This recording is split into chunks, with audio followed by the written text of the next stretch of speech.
It was just after midnight. The police were called to this area of North London.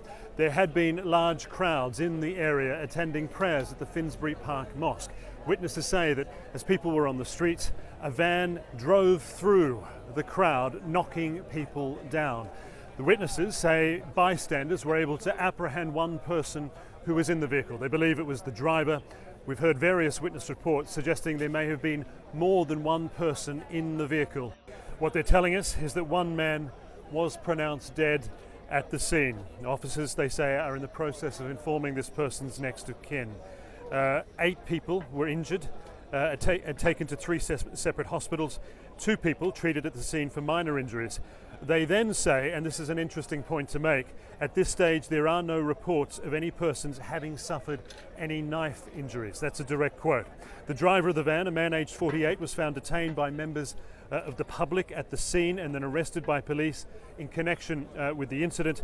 He's been taken to hospital as a precaution, they say, and will be taken into custody once he's been discharged from hospital.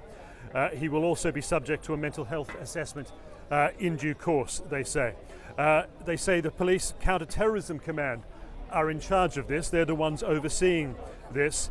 And crucially, because this is something that is relevant to the witness accounts we've been hearing as well, at this early stage of this investigation, no other suspects at the scene have been identified or reported to police. However, the investigation continues.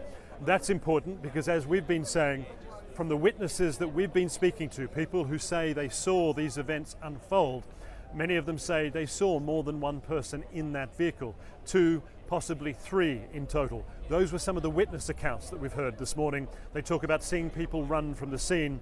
According to the police, from this statement they have just released, they say at this stage they are not aware of any further suspects, nor have they had any further suspects reported to them. But the clear headline there is that one person has died as a result of this event. 8 others have been hospitalized as a result of their injuries. But here in this community there is great sadness and indeed great anger at the possibility that Muslim worshippers were deliberately targeted in this attack.